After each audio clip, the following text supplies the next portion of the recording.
उत्तर प्रदेश का प्रयागराज जो कभी इलाहाबाद हुआ करता था। इस जिले में एक समय था जब अतीक अहमद का नाम हर किसी की जुबान पर था। वजह उसकी हैवानियत। लेकिन क्या अतीक भारत का अकेला खूंखार और हैवान बाहुबली था? जवाब है नहीं। अतीक से ज्यादा हैवान बिहार का बाहुबली साहबुद्दीन था। मुंबई में दाऊद था, यूपी में श्री प्रकाश शुक्ला था। लेकिन इतने बड़े डॉन और बाहुबली होने के बाद भी इन्होंने कभी अपने परिवार को अपराध की दुनिया में नहीं धकेला। लेकिन अतीक तो वो बाहुबली बमबाज था जिसका पूरा खानदान कानून के लपेटे में है। कर्मकांड ऐसे थे कि जिस बेटा को वो शेर कहकर अपराध करने के लिए भेजा, वो पुलिस के एनकाउंटर में मारा गया। और उसके जिन बेटों को स्कूल जाना चाहिए, वो बाल सुधार गृह की हवा खाकर वापस लौटा है। और इन सबकी जो माँ हैं और अतीक अहमद की बेगम शाइस्ता ऐसे फरार है कि उसे ढूंढ रही है उत्तर प्रदेश की पूरी पुलिस। इसलिए आज क्राइम कनेक्ट पर हम आपको यूपी के सबसे विवादित बाहुबली के परिवार की पूरी कहानी सुनाएंगे। उनकी पूरी कुंडली खोलेंगे कि कौन क्या थे, कौन बचे हैं, कौन मारे गए। मरहूम अतीक के 5 बेटे थे, एक मारा गया, तो अब 4 कहाँ हैं? और उनकी माँ यानी कि लेडी माफिया शाइस्ता परवीन कहाँ हैं? अतीक के बाद आखिर अब कौन संभालेगा उसकी गद्दी, या फिर प्रयागराज में अतीक के पूरे खानदान का नाम मिट जाएगा? सब कुछ बताएंगे, बस बने रहिए कहानी के अंत तक। अतीक अहमद, जिसकी गिरफ्तारी और मौत ने उत्तर प्रदेश की राजनीति और अपराध के रंगमंच को हिला के रख दिया। वो अपने पीछे एक ऐसा परिवार छोड़ गया जो आज की तारीख में उसके संघर्षों और विवादों का हिस्सा बन चुका है। उनकी पत्नी शाइस्ता परवीन, 5 बेटे उमर, अली, असद, अहजम और आवान, सब इस अतीक के काले कहानी का एक अहम हिस्सा है जिसका भविष्य खतरे में है। गैंग का पता नहीं, पॉलिटिकल पार्टी ने भी साथ छोड़ दिया। कुल मिलाकर पूरा परिवार तितर बितर चल रहा है। कैसे, वो आगे सुनिए। सबसे पहले शुरू करते हैं अतीक के बेगम से ही, जो शाइस्ता परवीन है। आप सभी जानते ही हैं उसे। उसके बारे में आप समझ लीजिए कि वो किसी सातिर अपराधी से कम नहीं है। उसने भी अपने पति की तरह ही राजनीति में कदम रखा था। न सिर्फ कदम रखा था, बल्कि प्रयागराज के मेयर पद के लिए एक संभावित उम्मीदवार भी मानी जा रही थी। लेकिन उनके ऊपर कई कानूनी मुद्दे खड़े हो गए और साल 2023 में उमेश पाल हत्याकांड में उनका नाम आया, वो भी एक मुख्य साजिशकर्ता के रूप में। तो प्रयागराज कोर्ट ने उनकी अग्रिम जमानत याचिका जो है उसको भी खारिज कर दिया। कोर्ट ने इस अपराध की गंभीरता को भी देखते हुए शाइस्ता को जो है राहत देने से भी इनकार कर देते हैं और शाइस्ता फरार हो जाती है इसके बाद। और अब तक वो पुलिस की गिरफ्त में नहीं आई। शाइस्ता परवीन के बारे में एक चीज और कही जाती है कि वो अतीक की दिमाग थी, यानी अनपढ़ अतीक की पढ़ी लिखी बेगम।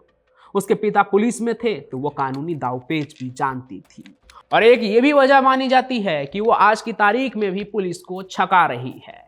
उसके सिर पर इनाम 25,000 से बढ़कर 50,000 और अब 1 लाख भी होने को है, लेकिन वो पुलिस के हाथ नहीं आ रही। आगे बात करते हैं अतीक और शाइस्ता के बच्चों के बारे में। तो देखिए, अतीक अहमद के ना 5 बेटे थे, जिनमें से सबसे बड़ा बेटा उमर अहमद, जिसे पिता के उत्तराधिकारी के रूप में देखा जाता था। पढ़ाई लिखाई में रुचि रखने वाला एक साधारण लड़का था वो।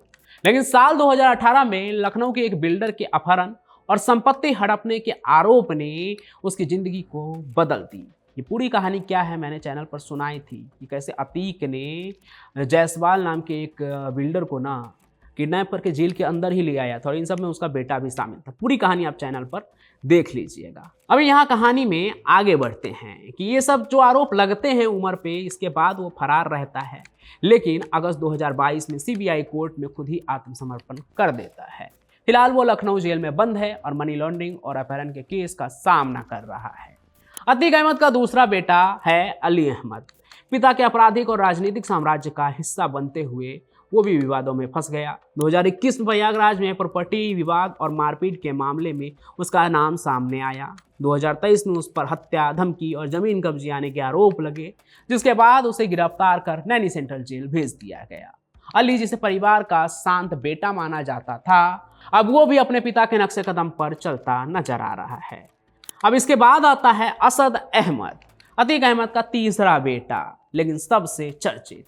अतीक का तीसरा बेटा, जिसकी कहानी बहुत दुखद है। असद पर भी उमेश पाल हत्याकांड में शामिल होने का आरोप था, लेकिन असद के पास बचने का समय नहीं था, भाग रहा था पुलिस से।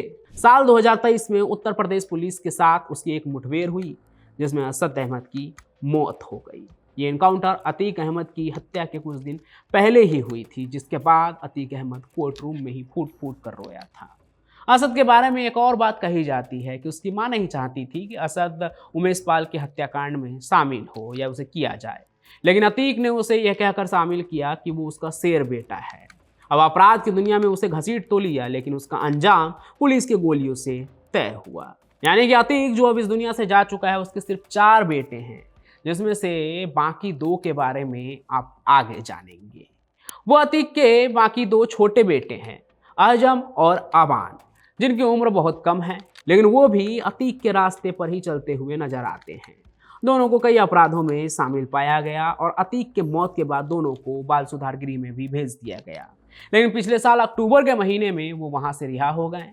अब उनके पिता की तो मौत हो चुकी है, माँ फरार हैं, 2 बड़े भाई जो है जिनको इनकी जिम्मेदारी लेनी चाहिए वो भी जेल के अंदर बंद है। गैंग उनका बचा नहीं है, खुद वो अभी इस काबिल है नहीं कि गैंग चलाएं, और अगर चलाए भी तो उनकी सुनेगा कौन, बच्चों की कौन सुनेगा। और अगर रंगदारी भी दिखाएंगे तो कानून की लाठी तो तैयार ही है। ऐसे में उनकी कस्टडी जो है ना, उनके बुआ को मिला है, जो अतीक की बहन है, वो उनके पास ही रहते हैं ये दोनों बच्चे, अतीक के जो सबसे छोटे बच्चे हैं।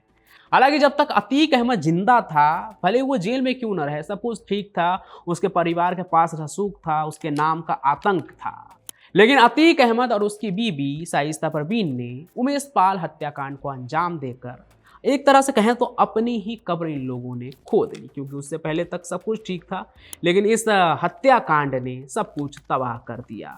और जब अतीक भी नहीं रहा, उसकी भी हत्या हो गई, तो उनके ऊपर जो अतीक के खौफ के कारण कानूनी दबाव नहीं बढ़ रहा था, वो भी बढ़ने लगा। पुराने फाइलें भी खुलने लगे, लोग खुलकर उनके खिलाफ बोलने भी लगे, और अब ये लोग पुलिस से भागे भागे फिर रहे हैं। शाइस्ता परवीन को पकड़ने के लिए कई जगहों पर अब भी छापे मारे जाते हैं, लेकिन वो हमेशा पुलिस के हाथों से बच निकलने में कामयाब रहती है। वो कहाँ रहती है इसका किसी को पता नहीं। कभी कहा जाता है कि वो इलाहाबाद में ही कहीं छुपी हुई है, कभी कहा जाता है नेपाल में है। हालांकि फिर भी शाइस्ता परवीन की गिरफ्तारी की प्रक्रिया जारी है और पुलिस उन्हें हर कीमत पर पकड़ने के लिए जुटी हुई है।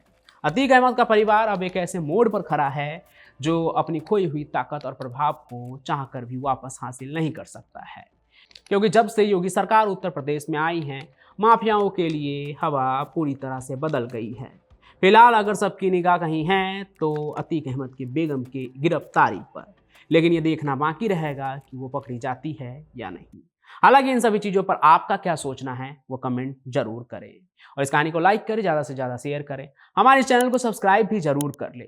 मैं पंचम प्रकाश आपसे ऐसे ही मिलता रहूँगा, तब तक के लिए आपका बहुत बहुत धन्यवाद।